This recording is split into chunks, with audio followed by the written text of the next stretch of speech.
मेरो सबभन्दा पहिलो काम के हुन्छ म आफै हप्ताको एक दिन म फोहोर उठाउने हेर्छु हैन म भरतपुर अस्पताल हुँदा पनि हप्ताको एक दिन मै फोहोर टिप्ने हिँड्थेँ अध्यक्षज्यू हाम्रो त बेइज्जत हुने भयो हजुरले फोहोर टिप्दिनु भएन भनेर भन्नुहुन्थ्यो त्यहाँ जुन काम मसँग समय छ हैन अरू कामहरू गर्दा गर्दै समय हुन्छ त्यो काम हामीले जुनसुकै काम जसले पनि जे पनि गर्न हुन्छ ज्यादै अप्ठ्यारो छ 0.02 अध्यक्षजीले अडान नराखिदिनुहोस् न मन्त्रीजीले भनेको कुराको लागि म गरिदिन्छु त्यति कुरा यति 0.02 हो त्यो मिलाएर म उहाँलाई गरिदिन्छु नि त भन्नुभयो मैले भने हुँदैन हामी सरकारी विद्यालयहरूलाई यस रूपमा विकास गर्छौँ कि जो निजी विद्यालयहरूले पनि हैन सरकारी विद्यालयको मापदण्ड चाहिँ फलो गर्न सक्ने अवस्थामा पुर्याउँछौँ आम जनताले मलाई जिताउने हो तर सबै पार्टीलाई म सम्मान गर्छु हैन र त्यहाँ गइसके पछाडि म सबैको कुरा लिन्छु र सबैको साथ लिएर महानगरपालिका बनाउने हो हैन ईश्वर भनेको चाहिँ जनता हुन् त्यसकारणदेखि यही जनताको सेवा गर्नुपर्दछ भनेर लागेको छु म त पदलाई प्रायोरिटी म गर्दिनँ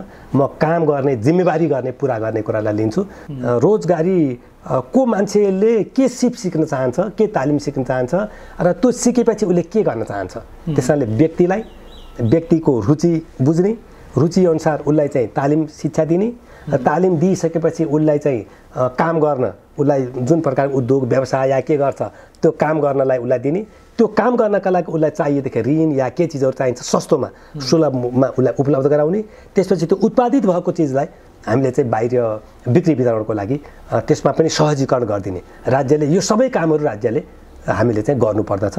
नमस्कार, चुनाव चौतारीमा स्वागत छ। म रामकान्त पौडेल।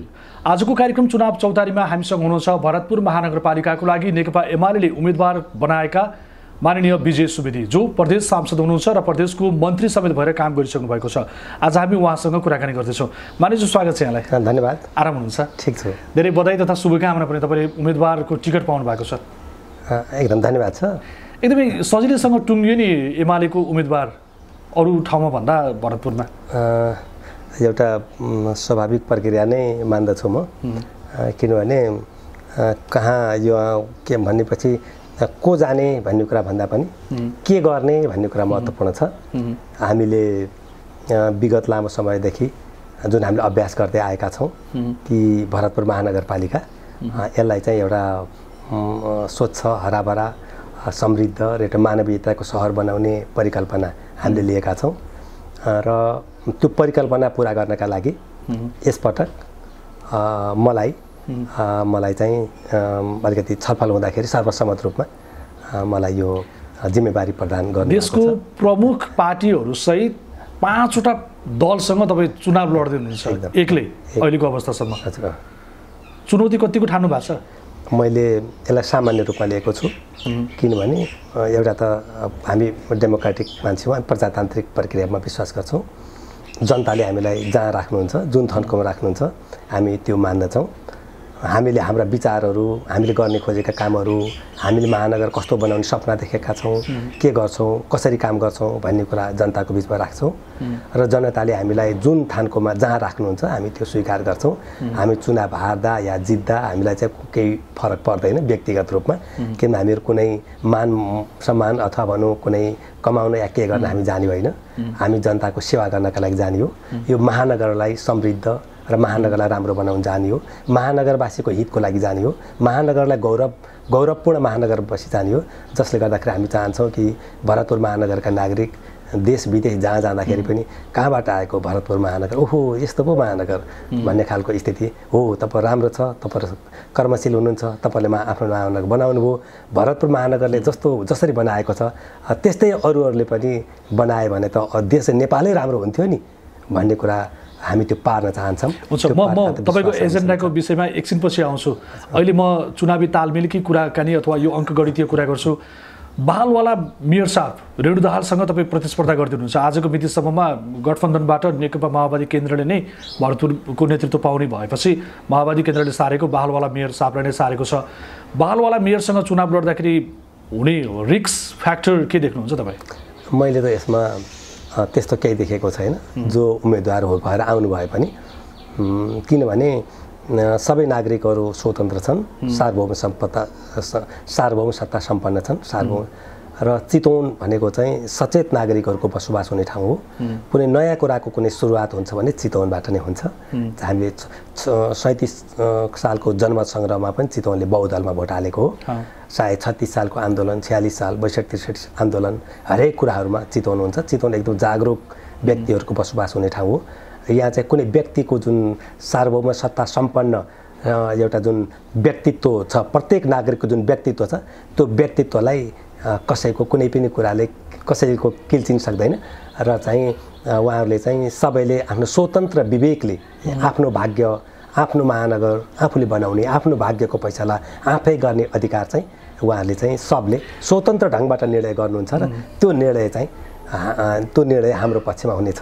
नेकपा एमालेको केही समूह अर्को पार्टी गठन गरेर हिँडेको, अर्को पार्टी गठन गरिसकेको छ समाजवादी। अघिल्लो पटक भरतपुर महानगरमा देवी गेवाली र रेणु दाहालको मतान्तर धेरै देखेर म अरू प्राविधिक कुरातर्फ गइन। अन्तिम चरणमा दोस्रो चरणको निर्वाचनमा पनि धेरै मतान्तर देखिएको होइन। तर यसपटक समाजवादीको असर नेकपा एमाले कति बिहोर्नुपर्छ भनेर आकलन गर्नुहुन्छ तपाईँ? मैले नेकपा समाजवादी जुन गठन भयो, अब यसमा मैले भिन्न देखेको छैन उहाँहरूलाई।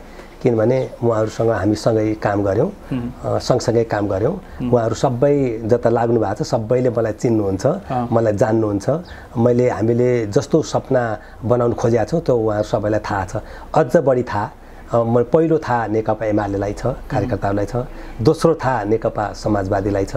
त्यसपछि अनि अरू राजनीतिक पार्टीहरू जोसँग हामी सँगसँगै काम गरेका छौँ, चाहे हामी चितवनको गुरु योजना बनाउँदा होस् अथवा हामी चाहिँ चितवनको अरू विकासका कामहरू धन्यचल महायज्ञका कुरा गर्दा होस् अथवा हरेक चिजहरूमा हामी यहाँको राजनीतिक पार्टीहरूसँग हामी सहकार्य गर्दै छौँ। चितवनलाई 4 भागमा टुक्र्याउँदाखेरि त्यसले एकीकृत चितवन बनाउने कुरामा होस्, हरेक कुराहरूमा हामी काम गर्दै आएका छौँ।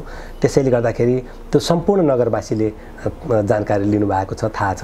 त्यसैले गर्दाखेरि मैले एउटा र नेकपा समाजवादी हो अहिले यहाँ हाम्रो स्थानीय अन्तर्विरोधले गर्दाखेरि कुनै पार्टी विभाजन भएको कुरा पनि होइन, कतिपय माथिका विभिन्न कारणहरूले गएको छ र सिद्धान्त र विचारमा पनि खास भिन्नता छैन।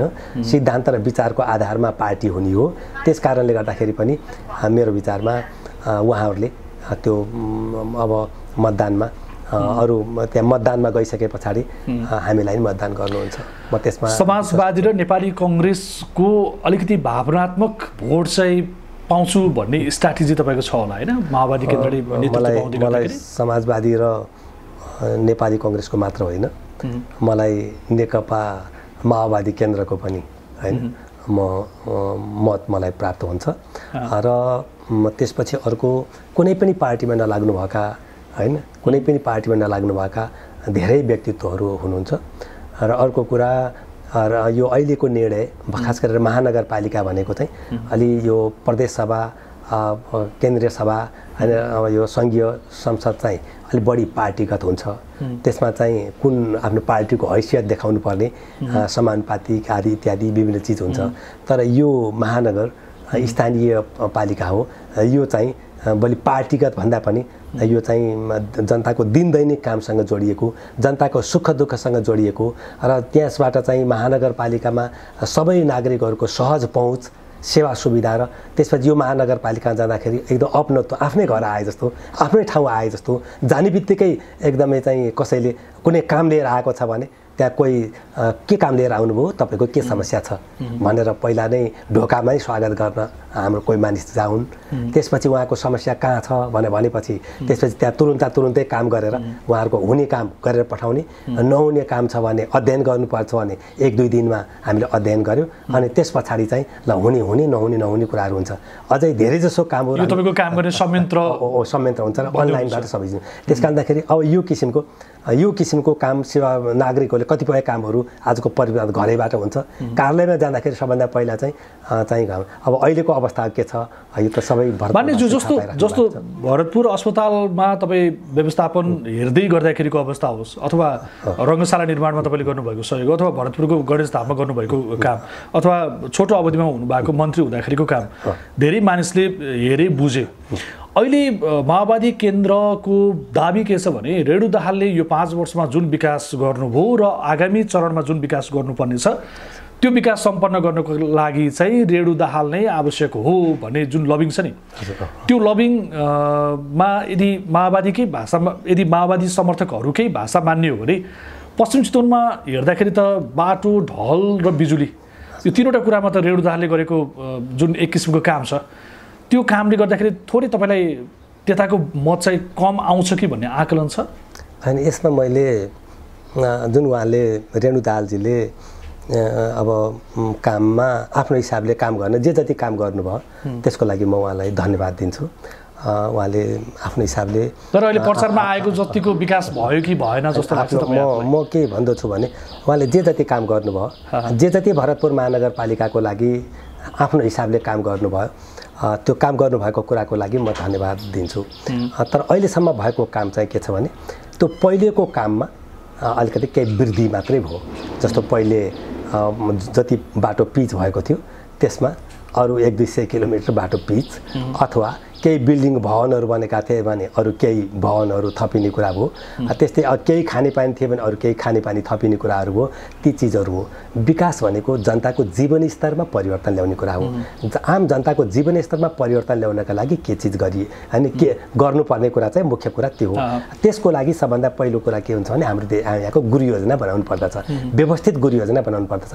हामीले अहिले चाहिँ यो भन्न सक्छौँ कि अहिले हामीले भन्न सक्ने कि म यो प्रश्न गर्न चाहन्छु कि भरतपुर महानगरपालिकाको गन्तव्य कहाँ हो?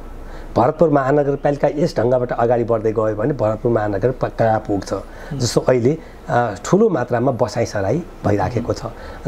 हिजो चाहिँ जग्गा चाहिँ बिघा थियो भने आज 10 गट्टा हुँदै आज घडेरी प्रत्येक 10 धुर होइन 6 धुर होइन 6 धुरसम्म बनाउनु, 6 धुर 7 धुरमा घडेरीहरू भइ सानो टुक्रामा सबै जमिनहरू बाँडिराखेको छ। र त्यस पछाडि चाहिँ अब अलिकति सबै जुन बाहिरबाट जुन बसाइसराई भएर आइराखेको छ, यस्तो अवस्था ठुलो जनसङ्ख्या हुन्छ र ठुलो जनसङ्ख्या हुनुको अर्थ हामीलाई चाहिँ त्यसै प्रकारको बाटोघाटो, त्यसै प्रकारको हामीलाई चाहिँ ढल व्यवस्था र त्यसै प्रकारको अरू बसोबास व्यवस्था गर्नुपर्ने र एउटा व्यवस्थित बसोबास हुनुको अर्थ एकजना नागरिकले चाहिँ के भने उसलाई चाहिँ खाने, लाउने, बस्ने, रोजगारी सबै चिजहरू भइसके पछाडि पनि उसलाई चाहिँ के चाहियो भने पढ्नका लागि विद्यालय चाहियो होइन, खेल्नका लागि खेल्ने ठाउँ चाहियो, अनि त्यसपछि अलिकति मनोरञ्जन गर्ने त्यस्तै प्रकारको चाहिँ पार्कहरू चाहियो, अनि त्यसपछि अनि उपचार गर्न स्वास्थ्य चौकी चाहियो। यो सबै चिजहरू र अलिकति खुला मान्छे चाहिँ के हो भने अलिक सहज ढङ्गबाट जीवनयापन गर्नु पर्यो होइन। त्यसको लागि अहिले ओपन स्पेसहरू चाहियो, जताततै एउटा हरियाली अथवा केही सबै चिजहरू गर्नु पर्यो, खुल्ला ठाउँहरू पनि चाहियो। अब यही ढङ्गबाट चाहिँ बिना गुरु योजना यसै ढङ्गबाट हामीले गर्दै जाने हो भने अहिले चाहिँ अब न हामीलाई भोलि चाहिएको फराकिलो बाटो बनाउन सक्छौँ, न त हामीहरू त्यस प्रकारको गराउन सक्छौँ। हामीले त्यस कारणले यो गुरु योजना बनाएपछि त्यो गुरु योजना अनुसार हामीले काम गर्दाखेरि के हुन्छ भने प्रत्येक हाम्रो चाहिँ अहिले हाम्रो 29वटा वार्डहरू छन्। 29वटा वार्डहरूमा जुन वार्ड कार्यालय हुन्छ, वार्ड कार्यालयमा हाम्रो चाहिँ सम्पूर्ण सेवा सुविधा, कृषि सम्बन्धी, स्वास्थ्य सम्बन्धी अरू शिक्षा विभिन्न सेवा सुविधाहरू हामीले त्यहाँ प्रदान, सेक्युरिटी सम्बन्धी सबै कुराहरू त्यो वार्ड कार्यालयलाई हामी चाहिँ बहुउपयोगी रूपमा अथवा पनि सबै प्रकारको सेवा प्राप्त हुने गरी वार्ड कार्यालय हामीले गराउनु पर्यो। त्यो वार्ड कार्यालय बनाउन अहिले पनि एउटा चाहिँ यत्रो राज्यको एउटा चाहिँ 1 गट्ठा जग्गामा वार्ड कार्यालय बनिराखेको छ होइन, सानो थोरै जग्गामा। त्यसबाट सबै प्रकारको सेवा सुविधा जनताले पाउन सक्ने अवस्था छ। मैले चाहिँ एउटा कुरा सोचेको छु भने त्यस कारणदाखेरि त्यस्तो प्रकारको चिजहरू गर्दाखेरि हामी जमिनको एकीकृत प्रणालीबाट विभिन्न ठाउँहरूमा हामीले सहरीकरणलाई 29 वार्डलाई एकसाथ हामीले चाहिँ नयाँ सहरको रूपमा डेभलप गर्छौँ। जुन सहर विश्वका राम्रा सिटीहरू मध्येको होइन सहर जस्तै हामी परिकल्पना गरेर त्यो बनाउँछौँ, जसबाट हामीले चाहिँ व्यवस्थित होइन कुनै पनि पानी चाहिँ बाहिर होइन ढल यस्तो हुन्छ सबै अन्डरग्राउन्ड भएको हुन्छ, ट्रिटमेन्ट गरेर मात्रै खोलामा हुन्छ। सबै खोलाहरू जुन छ त्यो अब जस्तो हामी केरुका खोलालाई तालको खोला, पुङ्गी खोलालाई तालको खोला होइन बनाउँछौँ। यातायात सबै आवागम भनौँ न एउटा मान्छेलाई एउटा बस्दाखेरि एउटा आनन्ददायक रूपबाट हामी बस्ने, त्यसमा सबै मान्छेलाई रोजगारी सृजना गर्ने गरी हामीले मानवज्यू यो तपाईँले भन्नुभएको तपाईँको आफ्नो एजेन्डा या तपाईँले अहिले मतदातालाई सुनाइराख्नु भएको सपना सुन्दर छ, तर यो सुन्दर सपना पुरा गर्नुहुन्छ तपाईँले भनेर कसरी विश्वास गर्न सकिन्छ? म चाहिँ के सोच्छु भने कुनै पनि कुराहरू पहिला म धेरै विचार गर्छु। कोही पनि जाने बित्तिकै मैले यो ठाउँलाई के गर्न सकिन्छ, कसरी यसलाई राम्रो बनाउन सकिन्छ भन्ने कुरा मेरो दिमागमा त्यो कुरा आइराखेको हुन्छ। त्यसपछि मैले विद्वान बुद्धिजीवीहरूसँग यो विषय मैले छलफलहरू गर्छु। त्यसपछि अनि मैले सोचेको कुरा ठिक छ या बेठिक छ म लिन्छु र त्यो ठिक छ भनेदेखि चाहिँ अनि त्यसपछि म त्यसलाई जसरी पनि लागू गर्ने कुरातिर जान्छु। अहिले पनि हामीले आफ्नो कामहरू जस्तो हामीले गणेश थानलाई गणेश धाम बनाउन सकिन्छ देख्यौँ। अहिले गणेश धाम बनाउन लागेका छौँ। केरुङ्गा खोलालाई केरुङ्गा चाहिँ एउटा पार्क तालको खोला बनाउन सकिन्छ भनेर लागेका छौँ। बहुवर्ष योजना लगाएर त्यो गर्न लागिराखेका छौँ होइन। त्यस्तै पुङ्गी खोलालाई त्यसो गर्ने भनेर कामको सुरुवात गरेका छौँ। अरू विभिन्न भरतपुर एक बगैँचा बनाउन लागेका छौँ, त्यस सम्बन्धी कामको प्रारम्भ गरेका छौँ। तर पनि अहिले चाहिँ म कार्यकारी पोस्टमा छैन होइन। मैले भन्ने बित्तिकै कुनै ठाउँबाट पैसा आउँदैन होइन। सरकारलाई प्रदेश सरकारलाई लेखेर दियो होइन, 5 करोड लेखेर दियो भने 10 लाख रुपियाँ दिन्छ होइन। त्यस्तो थिति विधि बसिया छैन भनौँ। त्यसको काम कारबाहीबाट पनि म सन्तुष्ट छैन। वास्तवमा भने प्रदेश सरकारले जसरी काम गरिराखेका छ जुन प्रकारले, त्यसबाट सन्तुष्ट नभएर पनि मैले वास्तवमा भन्यो भने कार्यकारी पदबाटै जिम्मेवारी लिएर काम गर्नुपर्दछ र कुनै एउटा सानो ठाउँ भए पनि हामीले केही काम गरेर देखाउनुपर्छ भनेर म अहिले महानगरमा आएको हो। र मैले हामीले एउटा कुरा के छ भने सबैभन्दा पहिलो कुरा चाहिँ हामीले सपना देख्नु पऱ्यो। सपना ठिक छ कि छैन जाँच्नु पऱ्यो। त्यो सबै चिजहरूबाट त्यो कुरा क्लियर छ भने त्यसको आधारमा योजना बनाउनु पऱ्यो। योजना बनाएपछि त्यसलाई फेज वाइज फेज हामी काट्नु पर्छ। जस्तो यो सबै गुरु योजनाको आधारमा हाम्रा चाहिँ एउटा चाहिँ महानगरका महत्त्वपूर्ण दीर्घकालीन प्रभाव पार्ने 20, 25, 30 वटा योजना हुन्छन्। मुख्य योजनाहरू हुन्छन् र त्यो मुख्य योजनाहरूमा हामी 20, 25 जना समाजका यहाँका प्रबुद्ध व्यक्तित्वहरूलाई हामीले जिम्मेवारी दिन्छौँ होइन। त्यहाँको समुदायलाई जिम्मेवारी दिन्छौँ हेर्ने। त्यसपछि त्यसको आधारमा हाम्रो महानगरको स्रोत, प्रदेश केन्द्रको स्रोत, त्यसपछि बाह्य अन्तर्राष्ट्रिय स्रोत ल्याएर हामीले चाहिँ यो कामहरू गर्छौँ। र अहिलेको अवस्थामा चाहिँ के छ भने पैसाको अभावले कुनै चिज रोकिन्छ जस्तो लाग्छ छैन। मैले कसैले हामी यति पैसा ल्याऊँ फल्नु आउँछ भन्यो भने तब अहिले त के छ भने योजनै छैन मान्छेसँग, डिपिआरै छैन होइन। र त्यसपछि त्यस प्रकारको चाहिँ ऊ पनि छैन कि त्यस प्रकारको चाहिँ महानगरमा अहिले पनि छैन त्यो तपाईँलाई त्यो लाग्छ होइन। मैले देशभरिकै कुरा गरेको हुन्छ। मैले महानगर बनाउने बेलामा पश्चिम चितवन भरतपुर भनौँ टिकौली जङ्गलदेखि ओलतिर जहाँ तपाईँको निर्वाचन क्षेत्र छ, नारायणी नगरपालिका, चितवन नगरपालिका लगायतको थियो र भरतपुर उपमहानगरपालिका हुँदै उपमहानगरपालिका भयो।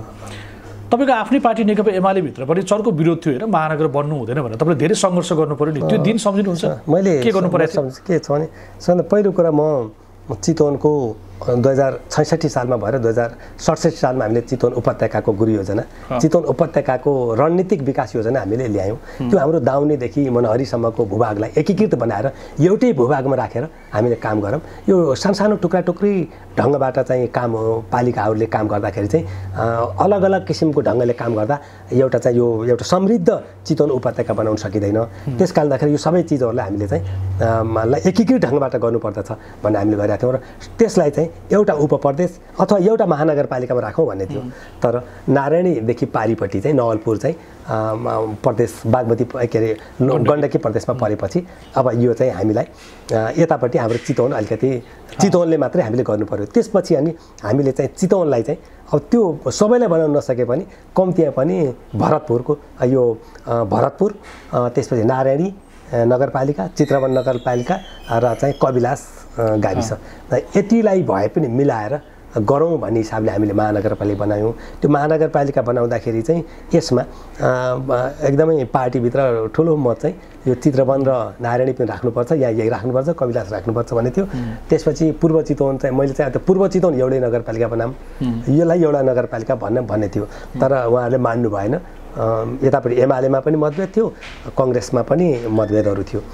तर एलडिओ हुनुहुन्थ्यो त्यतिखेर स्थानीय विकास अधिकारी, उहाँ चाहिँ एकदमै सकारात्मक हुनुहुन्थ्यो। उहाँले चाहिँ भरतपुर चाहिँ महानगर बनाउनुपर्छ भन्ने थियो। त्यस कारणदाखेरि उहाँसँग अलिकति मैले सल्लाह गर्दै राखेको थिएँ मैले कसरी बनाउने भनेर। त्यसपछि चाहिँ नेपाली कङ्ग्रेसको कार्यालयमा हामी बस्यौँ, एउटा मिटिङ थियो सर्वदलीय। त्यसपछि मैले त्यो मिटिङबाट बाहिरपट्टि अर्को कोठामा जितनारायण श्रेष्ठ र बद्री तिमिलीसँगलाई अर्को कोठामा लिएर गएँ। त्यसपछि त्यहाँ हामीले कुराकानी गऱ्यौँ, के गऱ्यौँ भने ल के गर्नु त, कसरी बनाउनु त नि, यो निर्णय त हामीले गर्नु पऱ्यो नि जितनारायणजी, सभापतिजी भने मैले। अनि जितनारायणजीले के गर्ने त नि भने भन्नु। अनि त्यसपछि ल भन्नुहोस् न त के गर्ने भनेको, यदि गाउँपालिका रहित चितवनभरि सबैलाई नगरपालिका बनाउने हो भने भरतपुर महानगर मान्न तयार छु होइन। यदि त्यसो होइन भने हामी मान्दैनौँ भन्नुभयो उहाँले होइन। पूर्वको सन्दर्भमा पूर्व 4वटै राख्ने, तर उतातिर चाहिँ कुनै पनि गाउँपालिका रहित नगरपालिका हुन्छ भने ल कङ्ग्रेसको धारणा चाहिँ यो मैले राखेँ, बटम लाइन हो यो भन्नुभयो। त्यसपछि यो बटम लाइन हो भनेपछि अनि बद्रीजीको मेरो ल यो बटम यसलाई निर्णय गरिदिउँ भनेर त्यसपछि नेकपा एमालेकोमा बैठक भयो। दोस्रो दिन नेकपा एमाले बैठक भयो। बैठक भएपछि त्यहाँ मैले सबैलाई यो जितनारायणजीको प्रस्ताव नेपाली कङ्ग्रेसले यो चाहिँ गाउँपालिका रहित सम्पूर्ण चितवन चाहिँ नगरपालिका भएको बनाऊ भनेर भन्नुभएको छ। यो ठिक छ, किनभने चितवनमा गाउँपालिका रहनु चाहिँ त्यति भन्दा नगरपालिका, चितवन त सहर हो भने जुन परिचित छ त्यो चिज गरौँ, यो चिज ठिक छ भन्ने भयो। कृष्ण खनालज्यूले त्यो कुरामा अलिकति मान्नु भएको थिएन, किनभने उहाँ अलिकति पूर्वतिर नै अलिकति बढी जोड थियो। अनि मैले चाहिँ होइन यो गर्नुपर्दछ भने त्यहाँ पार्टीमा पनि कुराकानी भयो, सबै कुराकानी भयो। अनि त्यसपछि कृष्णभक्तज्यू लगायत सबै साथीहरूसँग मैले कुरा गरेपछि महानगर हुन्छ। त्यसो भएदेखि उहाँले त्यो प्रस्ताव हाम्रो त्यो सोचाइ चाहिँ थिएन, गाउँपालिकै राख्ने उतापट्टि थियो एमालेको र यतापट्टि नगरपालिकाको थियो। तर कङ्ग्रेसको त्यो प्रस्तावको लागि चाहिँ गाउँपालिका विहीन सबै नगरपालिका बनाउने कुरालाई समर्थन गर्दै उहाँलाई महानगरपालिकामा समर्थन गरियो र नेकपा एमालेको कार्यालयमा यो सहमति भयो। यो सर्वदलीय सहमति भयो। सर्वदलीय सहमति भएपछि हामी जिल्ला विकास समितिमा भन्यो, जिल्ला विकासमा बैठक राखेर त्यो निर्णय गरेर अनि पठाइयो। पठाए पछाडि पनि फेरि नेपाली कङ्ग्रेसले अर्को पत्रकार सम्मेलन गरेर महानगरपालिकाको विरोध गर्नुभएपछि तर पनि माथिबाट महानगरपालिका भयो। तर एउटा कुरा, त्यो महानगरपालिका बनाउँदाखेरि नै हामीले चाहिँ अहिले चाहिँ चित्रवन र नारायणी नगरपालिकाले चाहिँ हाम्रो चाहिँ अलिकति स्याडोमा पऱ्यौँ, हामी पछाडि पऱ्यौँ भन्ने छ। त्यस कारणदाखेरि महानगरपालिका भएपछि होइन, भएपछि हामीले मेयर बनेको भए होइन, हामीले त्यसलाई सम्बोधन गर्ने, त्यो क्षेत्रलाई पनि सम्बोधन गर्ने विभिन्न कुराहरू छन्। जस्तो पहिलो कुरा हामीले त्यतिखेर के भनेको थियौँ भने यसको कार्यालय बीचतिर राखौँला भनेको थियौँ, बीचतिर राखौँला भनेको थियौँ। त्यसपछि मैले यसो विचार गरेँ, अब चाहिँ के भन्छ, जसले सेवा सुविधा जहाँबाट पाइराखेका छन् त्यो पाइराखेको ठाउँबाट हटाउँदाखेरि चाहिँ त्यहाँ चाहिँ हुन्छ। जस्तो भरतपुर र नारायणगढ जसको बिचमा भरतपुर हाइटमा अहिले नगरपालिका छ।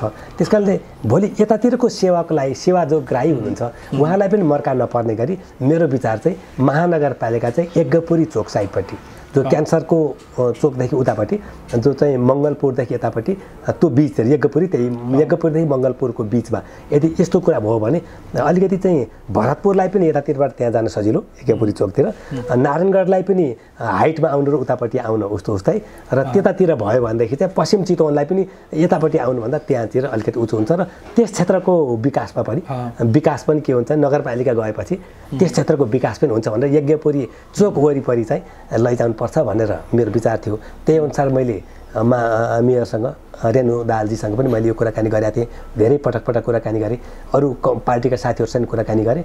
तर पछि त्यो कुरा हुन सकेन। अहिले यही नै भवन बन्ने कुरा भएको छ, शिलान्यास भयो। मेरो विचारमा अब यो टेन्डर प्रक्रियामा गइसक्नु भएको हुनाले अब यसमा के होला मलाई थाहा छैन। तर जे होस् पश्चिम चितवनको जुन चित्रवन र नारायणी नगरपालिका जुन अलिकति कार्यालयबाट यहाँबाट अलिक दूरी जस्तो छ त्यसलाई नजिक ल्याउनका लागि सम्पूर्ण प्रकारको सेवा सुविधा उतैबाट हुन सक्ने किसिमबाट हामीले गर्नुपर्दछ। तर अर्को चाहिँ विकासको जति पनि संरचनाहरू छन् नारायणगढ भरतपुर यहाँ त गर्दै जानु नै पर्छ। यसको साथसाथमा विकास हामीले बाँड्नु पर्यो होइन। हामी अन्तर्राष्ट्रिय किसिमको चाहिँ सभा हल बनाउने हो भने कतै बनाउन सक्छौँ, अथवा चाहिँ मेघौली अथवा चाहिँ पटियानी नारायणी किनार राप्ती किनारलाई पर्यटकीय गन्तव्यको रूपमा हामीले विकास गर्छौँ। नयाँ पर्यटकीय सहरको परिकल्पना गरेर हामीले बनाउन सक्छौँ। त्यस्तै गरी चाहिँ विभिन्न प्रकारको चाहिँ विकास कहाँ के हुन सक्छन् त्यो सबै ठाउँमा गरेर भरतपुरलाई महानगर जस्तो कविलासमा हामी के गर्न सक्छौँ, एकसाथ विकास गर्नुपर्छ भन्ने मलाई लागेको छ। जस्तो तपाईँले महानगर बनाउनलाई यति ठुलो भूमिका खेल्नुभयो, अब मेयरमा महानगरवासीले तपाईँलाई जिताउँछन् भन्ने चाहिँ कतिको आश्वस्त विश्वस्त हुनुहुन्छ तपाईँ? म पूर्ण रूपमा विश्वस्त छु, किनभने मैले अघिल्लो पटक पनि मैले इच्छुक थिएँ। मैले भनेको थिएँ मैले त्यतिखेर मैले महानगर हुन्छु, नभए बरु म वार्ड हुन्छु, म प्रत्यक्ष जनताको सेवा गर्न चाहन्छु भनेर मैले त्यतिखेर पार्टी अध्यक्षलाई पनि मैले भनेको थिएँ। र अहिले मैले आफ्नो हिसाबले यो मलाई सम्पूर्ण रूपमा मैले चाहिँ म पार्टीमा जति क्रियाशील छु त्योभन्दा बढी म चाहिँ यो महानगरप्रति चितवनप्रति र महानगरप्रति म उदार छु, लोयल छु र यो महानगरको विकासको लागि, यस क्षेत्रको जनताको जीवनमा परिवर्तन ल्याउनका लागि हैन म आफ्नो सम्पूर्ण चिज त्याग गर्न तयार छु। तर बानीज्यू के हुन्छ भने हरेक उम्मेदवारले चुनाव अगाडि एउटा प्रतिबद्धता राख्नुहुन्छ, तर जितेर गएपछि त्यो प्रतिबद्धता पुरा हुँदैन भनेर आम मानिसहरूको गुनासो र आम मानिसहरूको तपाईँ राजनीतिक दलका प्रमुखहरूले हेर्ने दृष्टिकोण यो छ। तपाईँ यो मानेमा चुक्नुहुन्छ कि चुक्नुहुन्न? आश्वस्त बनाउन सक्नुहुन्छ मतदातालाई बोलेको काम पुरा गर्छु? मैले अहिलेसम्म जे बोलेको छु त्यो म गर्दै आएको छु। म चाहिँ बोल्दै बोल्दिनँ, पहिला विचार गर्छु। कसैले विभिन्न कुराहरू गर्नुहुन्छ, जागिरको कुरा गर्नुहुन्छ अथवा के गर्नुहुन्छ, विभिन्न कुरा गर्नुहुन्छ। त्यसमा चाहिँ मैले सबैलाई मैले जुन कुरा सम्भव छैन त्यो कुरा मैले बरु उहाँ रिसाउनुहोस् या खुसाउनुहोस् जे होस्, तर मैले चाहिँ सम्भव हुने कुरालाई मात्रै सम्भव हुन्छ भन्छु, नत्र कसैलाई आशीर्वाद दिन्न। तर विजयी भइसकेपछि आफ्नो पदमा रहेर आफन्त नातागोता भर्ती केन्द्रको रूपमा कार्यालयलाई बनाउने अनि थोरै रकम छरिदिने र त्यसैलाई विकास हो भनेर प्रचार गरिदिने यो प्रवृत्ति त सबै दलहरूमा छ नि हैन? सबभन्दा म त्यसैले मैले अहिलेको सम्पूर्ण प्रक्रिया असन्तुष्ट छु मैले भनिरहेको छु हैन। प्रदेश सरकार काममा असन्तुष्ट छु हैन, केन्द्रबाट भइरहेका यो सुशासन यो सम्बन्धी कुराहरू असन्तुष्ट छु। त्यो कुरा कसरी गर्न सकिन्छ, गर्न पर्छ भन्ने कुरा मैले यहाँ महानगरपालिकाबाट गराउन चाहन्छु। महानगरपालिका नागरिक अथोरिटीको महानगरपालिका हुन्छ हैन। त्यहाँ चाहिँ बौद्धिक विद्वान बुद्धिजीवीहरूको चाहिँ छलफल गर्ने, विचार विमर्श गर्ने ठाउँको रूपमा हुन्छ। उहाँहरूले दिने ज्ञान विचारहरूको आधारमा हामी गर्छौँ। सबै पार्टीलाई बराबर हुन्छ। म नेकपा एमालेबाट जितेर गएको हुन्छु हैन, नेकपा एमालेलाई मलाई टिकट दिएको छ, आम जनताले मलाई जिताउने हो, तर सबै पार्टीलाई म सम्मान गर्छु हैन। र त्यहाँ गइसके पछाडि सबैको कुरा लिन्छु र सबैको साथ लिएर महानगरपालिका बनाउने हो। मैले यो काम मैले आफूलाई टेस्ट म पनि गर्न सक्छु कि सक्दैन भनेर मैले भरतपुर अस्पतालमा मैले टेस्ट गरेको थिएँ। मैले आफूलाई पनि मैले प्रयोग गरेको थिएँ। त्यहाँ जस्तो भनौँ कर्मचारीको नियुक्ति हुन्थ्यो, विभिन्न चिजहरू हुन्थ्यो, मैले खुल्ला प्रतिस्पर्धाबाट आउने मान्छे मात्रै हुन्थे। जस्तो एकचोटि मैले नर्सहरूको लागि विज्ञापन गरेँ, सबै मान्छे दिए। त्यसपछि चाहिँ दिइसके पछाडि जतिजना निस्के 201 जना लिखितमा निकाले, 201 जनाको मैले आफ्नो कोटा त छुटाउनु भएको कुनै कोटा छैन, कुनै उसमा राखिदिएँ मैले। ती सबै वेटिङमा राखिदिएँ। त्यो 2 वर्षमा त्यो 201 जना, 1 वर्षमा 201 जनाले जागिर पाए हैन। तर उनीहरूलाई 25 जना मान्छे सुरुमा नियुक्ति गरिएका थिए। ती मान्छेलाई मैले बोलाएर मैले भने तपाईहरू सेलेक्टेड हुनुभयो, 25 जना जागिर खानुभयो, तर तपाईहरूले के जागिर खानका लागि कसैलाई भन्नुभएको छ भने सबै कसैले पनि केही पनि भनेनन्। गरे कसैले भने मलाई भने, तर सबै मैले रद्दीको टोकरीमा फालिदिएँ हैन। तपाईँहरू कुनै सोर्सबाट आउनु भएको होइन, तपाईँहरू आफ्नो क्षमताले आउनु भएको, तपाईँको आफ्नो बुद्धि विवेकले आउनु भएको, तपाईँ मेरो उदारताले पनि आउनु भएको होइन, तपाईँ क्षमताले आउनु भएको हो। त्यस कारणले गर्दाखेरि तपाईँले त्यही क्षमताका साथ तपाईँले काम गर्नुहोस्। फल्नाले मलाई पठाएको भने कोही तपाईँ होइन, मैले तपाईँलाई गरेको होइन, तपाईँ आफ्नो क्षमताले आउनु भएको भने त्यसरी भयो। त्यस्तै प्रकारको अरू विभिन्न नियुक्तिहरूमा एउटा नियुक्तिमा एउटा के भएको थियो भने एकजना ल्याब एसिस्टेन्टको नियुक्ति थियो ल्याबको, जसमा चाहिँ सबै भयो। एउटा सोर्समा चाहिँ 0.2ले एउटा मान्छे आएको थिएन, जहाँ मन्त्री समेतको त्यसलाई ल्याउनुपर्छ भन्ने थियो। अनि मैले 0.02ले मन्त्रीले भनेको मान्छे आएन। एउटा चाहिँ सुधा शर्मा भन्ने मान्छे, मैले चिन्दै नचिनेको, मलाई कुनै सम्पर्क नगरेको मान्छेले चाहिँ नाम निकाल्नुभयो 0.02ले। अनि त्यसपछि मैले अब मेरो परिचय आयो, मैले मन्त्री भनेको मान्छु भने चाहिँ म नागरिकको मान्छे होइन, नागरिक अथोरिटीको मान्छे होइन हैन, म चाहिँ निष्पक्ष मान्छे होइन। यदि मैले त्यो नागरिक हैन स्वतन्त्र जसको कोही पनि छैन त्यसको म हुँ हैन। त्यो सुधा शर्मा क्यान्सर गेटभन्दा अगाडिपट्टि उहाँको घर छ भन्ने मैले थाहा पाएँ। उहाँले मलाई कुनै सम्पर्क केही पनि गर्नुभएको थिएन। एकजना महिला हुनुहुन्थ्यो, त्यहाँ 40-50 हजार महिनाको तलब हुन्थ्यो कि त्यो ल्याबमा, त्यस्तो थियो। अनि त्यहाँबाट मैले यसो विचार गरेँ। त्यसपछि अनि मेडिकल सुपरिन्टेन्डेन्टले भन्नुभयो कि अब ज्यादै अप्ठ्यारो छ, 0.02 अध्यक्षजीले अडान नराखिदिनुहोस् न, मन्त्रीजीले भन्ने कुराको लागि म गरिदिन्छु त्यति कुरा, यति 0.02 हो त्यो मिलाएर म उहाँलाई गरिदिन्छु नि त भन्नुभयो। मैले पनि हुँदैन, तपाईँले त्यो सुधा शर्माकै नाम निकाल्नुपर्छ, मन्त्री या जो कसैले भनेको पनि हुँदैन भन्नुभयो। उहाँ अफिस छोडेर हिँड्नुभयो। राति 10 बजे मैले कृष्ण पौडेलजी हाम्रो चाहिँ सचिव त्यो ऊ हुनुहुन्थ्यो त्यहाँको प्रशासकीय, महिलेको मेस होइन, प्रशासन प्रमुख हुनुहुन्थ्यो कृष्ण पौडेल। अहिले काठमाडौँ उहाँ चाहिँ उसमा हुनुहुन्छ, के अरे यो तथ्याङ्क शाखामा हुनुहुन्छ। अनि उहाँले चाहिँ मैले आज जसरी पनि सूचना टार्नुपर्छ भनेपछि राति 10 बजे सही गरेर लिएर आएर सूचना राख्नु भयो होइन। त्यसमा मैले त्यहाँबाट परीक्षा गरिसकेको छु, म निष्पक्ष हुन्छु, फेयर हुन्छु कि सरकार यो जति पनि जस्तो एउटा सरकार किन बिग्रिएको छ मलाई थाहा छ। भिरकुटी कागज कारखानादेखि लिएर सारा चिजहरू हाम्रो किन बिग्रियो भनेदेखि ओभर स्टाफिङ हुने, सोर्स फोर्सको आधारमा माथि जाने होइन। सोर्स फोर्सको आधारमा माथि गए, ओभर स्टाफिङ भयो। हाम्रो वाणिज्य ब्याङ्कहरू सबै चाहिँ बिग्रिया थियो, नेपाल ब्याङ्क बिग्रिया थियो, अहिले चाहिँ केही भएर अलिकति सुधार भयो, विदेशीले आएर हेरेर के गरेर सुधार गरे। ती सम्पूर्ण उद्योग धन्दा सारा चाहिँ ओभर मान्छे गए, तिनीहरू सोर्स फोर्सबाट गएका मान्छेले काम गर्दैनन्, त तलब जति त्यसमा जान सक्यो। मैले के गर्छु भने म त्यहाँ गएपछि सबैको होइन नागरिक अथोरिटी हुन्छ, नियुक्ति त्यहाँभित्र प्रवेश सारा चाहिँ निष्पक्ष तरिकाबाट हुन्छ। र मैले सबैलाई भन्छु, म नेकपा एमाले जसले मलाई टिकट दिनुभएको छ, जसले मलाई उम्मेदवार बनाउनु भएको छ, त्यो नेकपा एमालेका पनि सबै कार्यकर्ता सबैलाई म भन्छु, तपाईँले विजय सुवेदी गएर अब व्यक्तिगत अथवा के हिसाबले हाम्रो पार्टीको मान्छे गएको छ, व्यक्तिगत कुरा भन्दा पनि तपाईँले के पाउनुहुन्छ भने आफ्नो गौरवपूर्ण महानगर पाउनुहुन्छ, समृद्ध महानगर पाउनुहुन्छ, सुशासित महानगर पाउनुहुन्छ, जसले गर्दाखेरि तपाईँ अहिले पो म महानगरमा छु र तपाईँ आएको काम तपाईँ काम खुर्क पहिला भयो।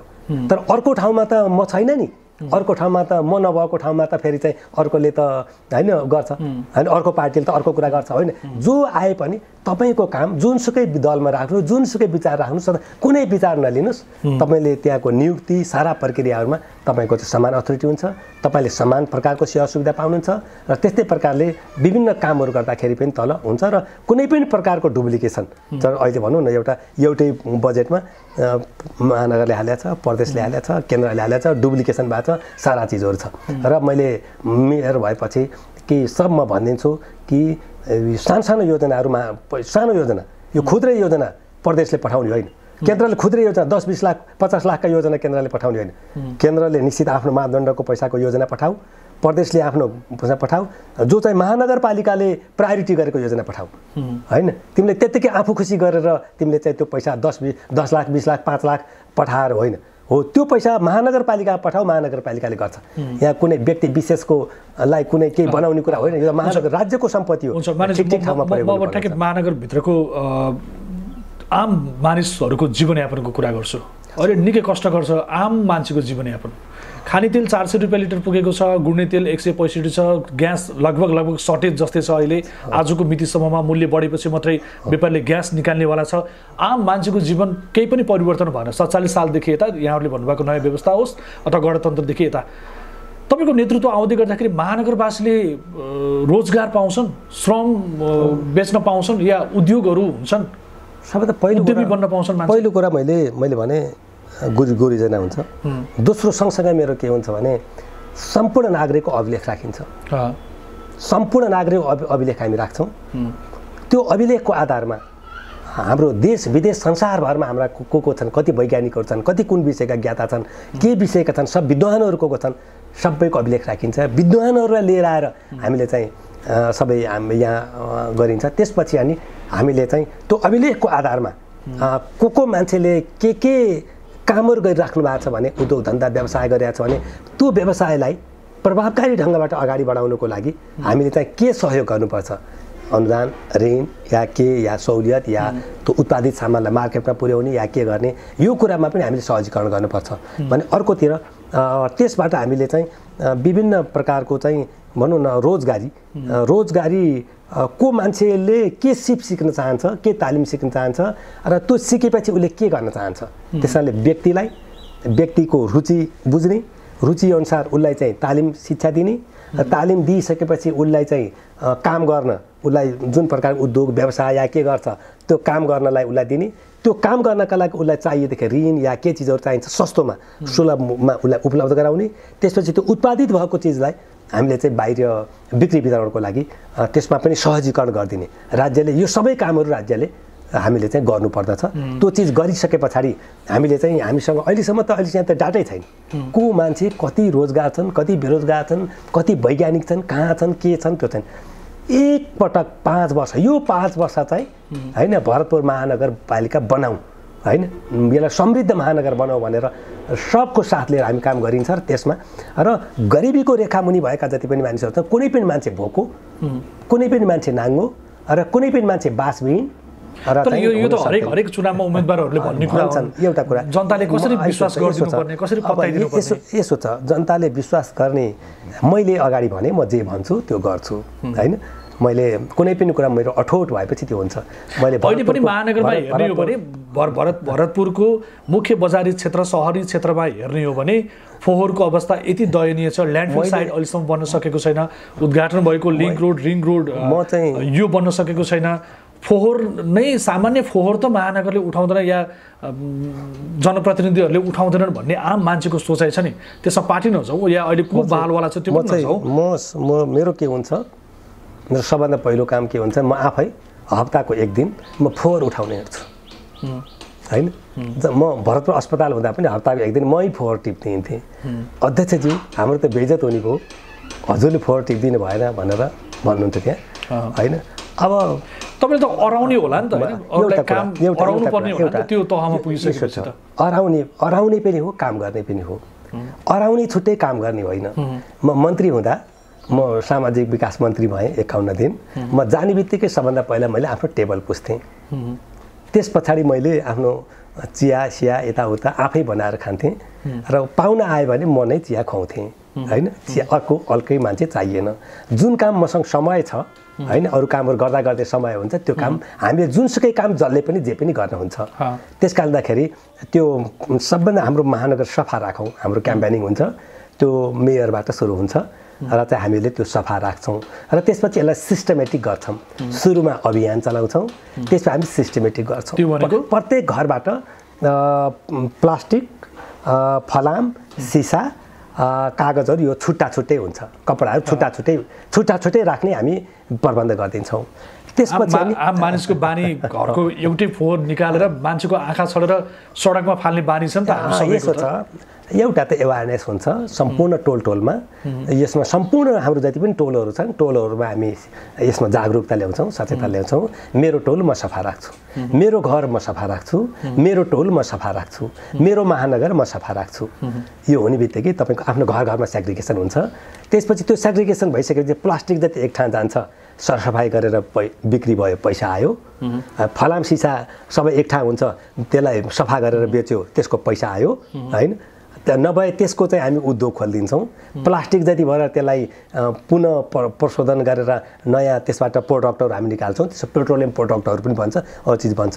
फलाम सिसा अरू विभिन्न हामीलाई त्यस्तो प्रकारको हामीसँग मात्रा पुग्यो भने त्यसलाई हामीले चाहिँ प्रशोधन गर्ने, के गर्ने, हामी त्यो सबै हुँदा फलाम त महानगर आफैले गर्ने, महानगर आफैले ठेक्का दिने, हामी आफै गर्छौँ। हामी ठेक्का होइन, त्यो त्यहाँ हामी आफै नजिकको मान्छेलाई ठेक्का दिँदाखेरि होइन। यो यसो छ, बिग्रेकै कुरा यही छ त हैन। हामीले यो कुराको लागि कुनै कसैले ठेक्का पर्छ हामी, किनभने कसैले पैसा दुरुपयोग गर्न सक्दैन कसैले पनि। अब मान्नु एउटा कुरा, अब एउटा म भन्छु फोहोर, यो मैले भने प्लास्टिक पेट्रोलियम प्रोडक्ट हो, त्यो पेट्रोलै भन्छ, त्यसबाट पेट्रोलियम प्रोडक्टै भन्छ, सबै चिज भन्छ। फलाम सिसा सबै हाम्रो सबै काम लाग्छ। जति पनि गल्ने जुन तरल फोहोर हुन्छ, तरल फोहोर जतिलाई हामीले एक ठाउँमा हामी राख्छौँ, त्यसबाट ग्यास निकाल्छौँ र त्यो ग्यास चाहिँ हाम्रो त्यसमाले कुनै पनि कुरा धेरै थोरै मात्रै ल्यान्डफिल साइड हामीलाई राख्नका लागि हामीले ज्यादै थोरै मात्रै निस्किन्छ। अरू चाहिँ सबै चिज पुनः प्रयोग, कुनै पनि वस्तु त्यसलाई रूप मात्रै परिवर्तन गर्ने हो, रूप परिवर्तन गर्ने हो, त्यो वस्तु त वस्तु नै हुन्छ। त्यस कारण त्यो रूप उसले जुन परिवर्तन गरेको छ त्यसलाई फेरि हामी पुरानो साइजमा ल्याउन सक्छौँ। मेरो विचारमा यो 3 महिनामा हामीहरू चाहिँ भरतपुर महानगर, हामीले निर्वाचित भएको 3 महिनामा भरतपुर महानगर पुरा सफा महानगर हामी बनाउन सक्छौँ। अब हरेक दलले भोट ब्याङ्कको रूपमा हेर्ने भूमिहीनहरू यसपटक तपाईँहरूको लगभग 3 वर्षको सरकार चल्यो, भूमि आयोग पनि बन्यो, देवी गेवाली त्यसको अध्यक्ष हुनुहुन्थ्यो, केन्द्रीय अध्यक्ष। काम कति भयो यहाँहरूलाई पनि थाहा होला। अहिले लाल पूर्जा एक हिसाबले नेकपा माओवादी केन्द्रका अध्यक्ष पुष्पकमल दाहाल प्रचण्डले केही दिन अगाडि आबटारीमा लाल पूर्जा वितरण गर्नुभएको छ। त्यसको प्रभाव यसपालि भूमिहीनहरूको भोट ब्याङ्क चाहिँ एमआरएले गुमाउँदैछ हो? हामी एउटा कुरा, देवी गेवालीजीले चाहिँ के गर्नुभयो भने 75 जिल्लामा सबै एकैचोटि तयारी गर्ने र एकैचोटि सबैलाई लाल पूर्जा दिने नीति लिनुभयो। त्यसले गर्दाखेरि सबै कामहरू उहाँले गर्नुभयो। त्यसपछि अब करिब करिब लाल पूर्जा दिन मात्रै ठिक्क बाँकी अवस्थामा पुर्याउनु भयो देवीजीले। पुर्याइसके पछाडि पछि चाहिँ अहिले त्यो अलिकति जो मालपोत कार्यालयले स्वाभाविक ढङ्गले दिन सकिने दिने भएको भए उहाँहरूले अहिले अरू सबै तयारी छ, सबै लाल पूर्जा किन दिनुहुन्न त नि उहाँले? तयारी छ त किन भूमिहीन दलितलाई मात्रै, त्यसमा पनि 50 घर मात्रै उहाँहरूले गर्नुभयो चुनावी प्रोपोगेन्डा मात्रै 50 घर मात्रै किन दिनुभयो त नि? त्यस कारणदाखेरि अब एउटा कुरा के छ भने अब को मान्छे भित्रैबाट सुकुम्बासी अथवा गरिब या विपन्न मान्छेप्रति लोयल छ, कुन मान्छे चाहिँ उनीहरूप्रति देखावटी मात्रै लोयल छ भन्ने कुरा जनताले हेरेर थाहा पाउनुहुन्न र बुझेर थाहा पाउनुहुन्न र भनेपछि त्यो चुनावी प्रोपोगेन्डा मात्र थियो। सुन्नुहोस्, को मान्छे कसरी हिँड्छन्, उनीहरूको खानपिन के छ, उनीहरूको लवाज के छ, होइन, उनीहरू कस्तो स्ट्यान्डर्ड जीवन बिताउँछन्, कस्ता मान्छेहरूसँग जीवन बिताउँछन्, होइन, र चाहिँ भोटको लागि तल आएर स्वाङ पार्छन् म चाहिँ तपाईँको भनेर कसले गर्छ, को चाहिँ साँच्चै जनताको मान्छे हो भनेर जनताले छुट्याउन सक्ने बेला आएन र अब पनि छुट्याउन सक्नुहुन्न र सबै जनताले त्यो कुरा छुट्याउनुहुन्छ, होइन। र त्यस कारणले गर्दाखेरि त्यो जुन तपाईँले त्यो 50वटा लाल पूर्जा उहाँले दिनुभयो भनेर दिनुभयो, त्यति उहाँलाई धन्यवाद छ। तर म भन्थेँ तपाईँ दिन अरू सबै तयारी छ। देवीजी यतिखेरसम्म भागवत उहाँले त सबै बाँडिसक्नुहुन्थ्यो, देशैभरि बाँडिसक्नुहुन्थ्यो, नभए पनि करिब करिब धेरै लाल पूर्जाहरू उहाँ भइसक्थ्यो। त्यस कारणदाखेरि अब यसपालि चाहिँ भूमिहीन मतदाताहरूलाई यो कुरा चिर्न पनि अलिक समय लाग्ने होला, होइन? यसमा केही छैन, यसमा सबैले बुझ्नु भएकै छ, कसैले नबुझ्नु भएको केही छैन। किनभने यो सबै यसभन्दा अगाडि सबैले लाल पूर्जा दिन्छु भन्दै आए, कति भन्दै आए, त्यसकै आधारमा भोट लिए, सारा चिजहरू गरे, विभिन्न चिजहरू छन्। यो पटक चाहिँ हामी देवीजीले, होइन, विभिन्न चिज अब अघिल्लो पटक त हाम्रो चाहिँ सुकुम्बासी आयोगै पुरै अदालतमा मुद्दा हालेर खारेजै गरिदिएको थियो हाम्रो उसको पालामा। अहिले चाहिँ नसकेर मात्रै, नत्र भने अरूले चाहिँ खारेज पनि गरिदिन्थे, नसक्दै पनि नेकपा एमालेको सरकारले त्यो गर्यो, देवीजीले त्यो प्रयत्नहरू गर्नुभयो, सबै चिजहरू भयो। जसले गरे पनि राम्रो कुरालाई म राम्रो भन्छु, होइन, म कुनै गर्दिनँ, राम्रो कामहरूलाई राम्रो भन्छु। उहाँले अथवा अलिकति जुन प्रकारले 50जनालाई दिए पनि दिनुभयो, त्यसलाई म राम्रो भन्छु। तर सबैलाई दिनुभएको भए हुन्थ्यो, किनभने देवीजीले छोडेको पनि त धेरै समय भइसक्यो नि, यति समयसम्म काम गर्न सकिन्थ्यो नि।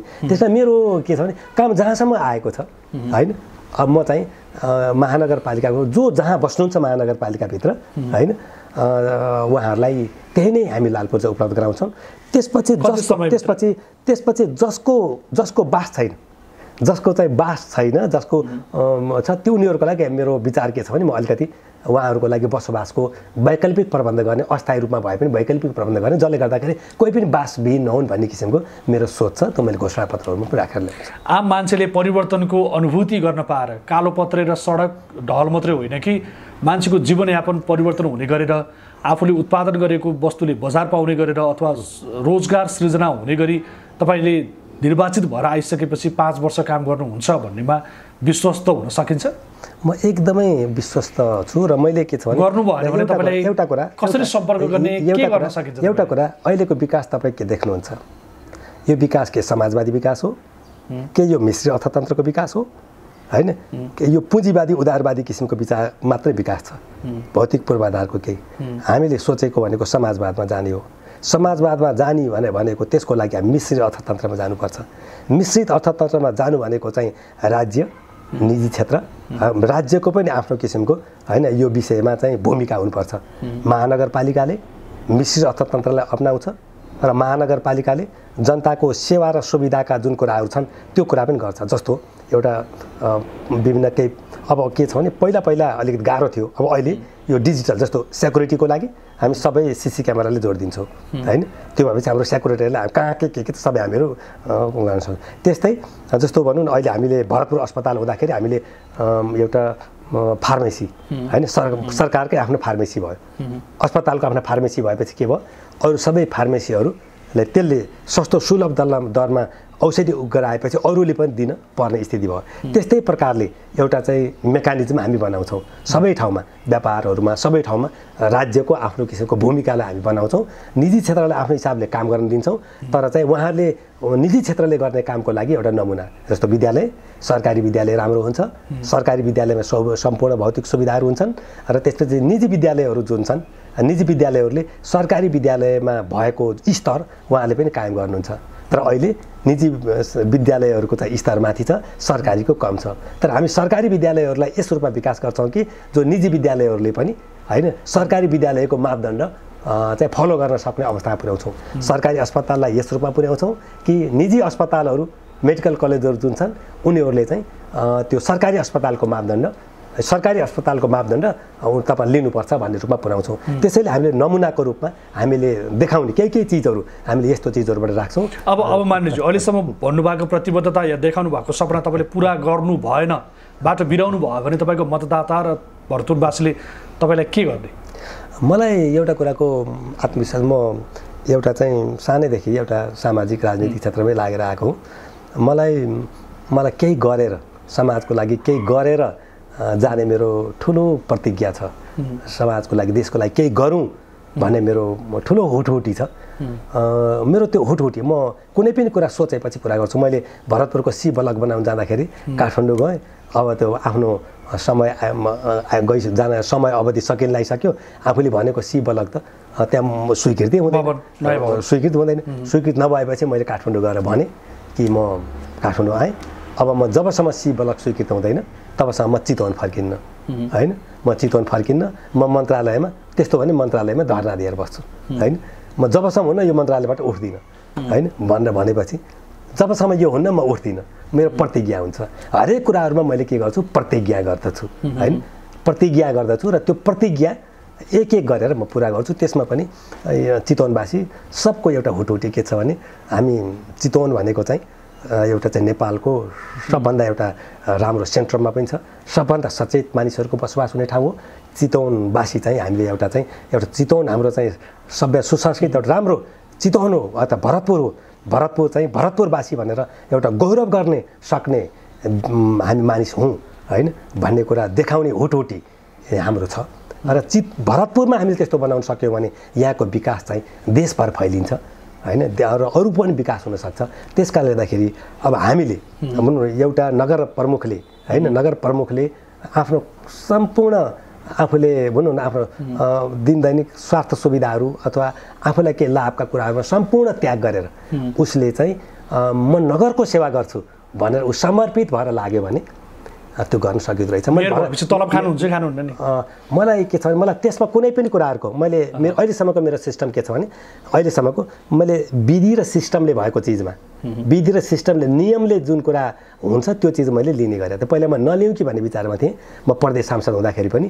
तर मलाई हिँड्ने डुल्ने किनभने मेरो घरको त अरू कुनै आफ्नै आम्दानी त छैन, होइन? त्यस कारणले मेरो कोसिस के हुन्छ भने मैले अलिकति महानगरपालिकामा एउटा आफ्नो स्रोतहरू नहुँदासम्म, होइन, आफ्नो स्रोतहरू आफ्नै स्रोत म खेतीपाती गरौँ अथवा कुनै केही कुराहरू गरौँ, होइन? कुनै मलाई केही इच्छा छ भने आफ्नो जीवनयापनको लागि चाहिँ आफै काम गरौँ, होइन? बिहान उठेर 2 घन्टा करेसाबारीमा काम गरौँ अथवा चाहिँ कुनै एउटा काम गरौँ अथवा केही गरेर मैले चाहिँ म त्यहाँबाट हुने 40,000 या कति तलब बराबरको पैसा हुन्छ त्यति बराबरको पैसाको काम चाहिँ, होइन, 1 महिनामा पाउने पैसा बराबरको काम चाहिँ मैले श्रम गरेर आफ्नो चल्नका लागि मलाई चाहिने पैसा मैले श्रम गरेर लिन सक्ने अवस्था भएपछि मैले तलब लिन्न।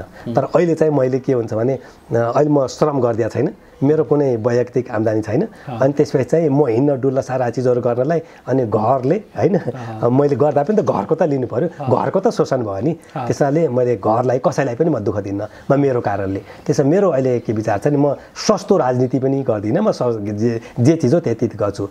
अहिले मेरो विचार म जबसम्म मैले त्यो महिनाको 40,000 रुपियाँ चाहिँ त्यहाँ महानगरको प्रमुख हुँदाहुँदै मैले आफ्नो बिहान बेलुकी एक्स्ट्रा समय निकालेर मैले काम गरेर त्यति कमाउन सक्ने भएँ भने मैले त्यसको तलब लिन्न, होइन?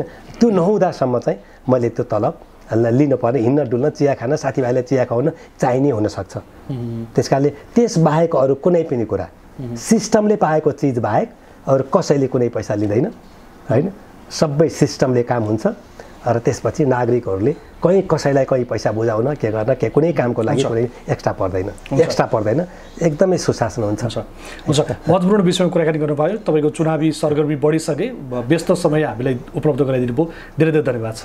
धेरै आज मसँग धेरै अहिले आफ्नो लागेका विचारहरू जुन राख्ने मौका दिनुभयो भरतपुर महानगरवासी र सम्पूर्ण विश्वमा रहनुभएका सम्पूर्ण जो नेपाली दाजुभाइ दिदीबहिनीहरू हुनुहुन्छ जसले संसारभरबाट अहिले भरतपुरलाई हेरिराख्नु भएको छ। कस्तो हाम्रो भरतपुर कस्तो बन्छ, के भरतपुरले एउटा चाहिँ नयाँ सन्देश दिन सक्छ कि सक्दैन, अब के हुन्छ भनेर हेरिराख्नु भएको छ। म सम्पूर्ण विश्वभरि छरिएर रहनुभएका सम्पूर्ण आमा बुवा दाजुभाइ दिदीबहिनीहरूलाई म यो कुरा भन्न चाहन्छु कि हामीहरू सबभन्दा पहिलो कुरा मैले एउटा हामी राजनीतिक मान्छे हौँ, हामीलाई सबै कुराको ज्ञान हुन्छ भन्ने छैन, तर मुख्य कुरा के चाहियो भने हामीले के हो त भन्ने एउटा मोटामोटी हाम्रो चाहिँ सपना हाम्रो हुन्छ र त्यसपछि त्यो सपनाको आधारमा हामीले चाहिँ विद्वानहरूसँग त्यसलाई चाहिँ हामीले राख्छौँ र हामी त्यसलाई चाहिँ एउटा योजनामा परिणत गराउँछौँ र त्यसपछि त्यसलाई हामी इमान्दारीपूर्वक लाग्छौँ। अहिलेसम्मको समस्या के हो भने सबभन्दा मुख्य कुरा इमान्दारीको कुरा हो र मेरो चाहिँ आफ्नो सबभन्दा मुख्य उसमा चाहिँ मेरो पढाइको हिसाबले पनि म बौद्ध दर्शन अध्ययन गरेको छु। म बुद्धप्रति मेरो चाहिँ धेरै अगाध आस्था र विश्वास छ भगवान् बुद्धप्रति। त्यसकालदाखेरि भगवान् बुद्धको शिक्षा मैले लिएको छु र मलाई चाहिँ त्यस्तै गरी अरू हिन्दू धर्मको हिसाबले पनि स्वामी विवेकानन्द जसका कोटेसनहरू मलाई मनपर्छ, जसले भन्नुभएको छ कि भारतीय जनताले 50 वर्षको लागि ईश्वरको कुरा छोडिदेऊ होइन, भारतीय जनता नै ईश्वर हुन्, उनीहरूको सेवा गर हैन भनेर भन्नुभएको छ। म ती चिजहरूबाट प्रभावित भएको छु। त्यसकारणदाखेरि मैले सायद अरू क्षेत्र सामाजिक अरू क्षेत्रतिर लागिन्थ्यो होला, धार्मिक सामाजिक क्षेत्रतिर, तर म चाहिँ किनभने यो जनता ईश्वर भनेको हैन, ईश्वर भनेको चाहिँ जनता हुन्, त्यसकारणदाखेरि यही जनताको सेवा गर्नुपर्दछ भनेर लागेको छु। र म एकजना व्यक्तिले मैले नेपालभरि अथवा विश्वभरि त मैले गर्न सक्दिनँ, नेपालभरि त मैले गर्न सक्दिनँ भने एउटा महानगर त गर्न सक्छु नि भन्ने यो महानगरलाई मैले प्रदेशमा म सांसद भएँ, प्रदेशमा मन्त्री पनि केही समय भएँ, थोरै समय भएँ, तर अब धेरै सम्भावनाहरू पदको हिसाबले हुन सक्थ्यो होला, तर म त्यो कुरा छैन। म त पदलाई प्रायोरिटी म गर्दिनँ, म काम गर्ने जिम्मेवारी गर्ने पुरा गर्ने कुरालाई लिन्छु र मैले एउटा इमान्दारीपूर्वक विचारहरूलाई हामी काम गऱ्यौँ लागू गऱ्यौँ भने साँच्चै नै हामीले सोचेको जस्तो भरतपुर महानगर बनाउन सकिन्छ र त्यसकारणले यसमा चाहिँ हामीलाई विश्वभरि रहनुभएका सबै नेपालीहरू भरतपुर महानगरवासी सबैको साथ सहयोग चाहिन्छ। मलाई साथ सहयोग विश्वास हुनेछ भन्ने कुराको लागेको छु। रामकान्तजी यहाँलाई धेरै धेरै धन्यवाद। धन्यवाद। आजको कार्यक्रम चुनाव चौतारीमा हामीले कुराकानी गर्दैथ्यौँ नेकपा एमालेको तर्फबाट भरतपुर महानगरपालिकाका मेयर पदका उम्मेदवार विजय सुवेदीज्यूसँग। उहाँसँग गरेको यो कुराकानीसँगै आजको लागि कार्यक्रम यति नै। अर्को अङ्कमा हामी फरक उम्मेदवार र राजनीतिक दलका प्रतिनिधिहरूसँग फेरि उपस्थित हुनेछौँ।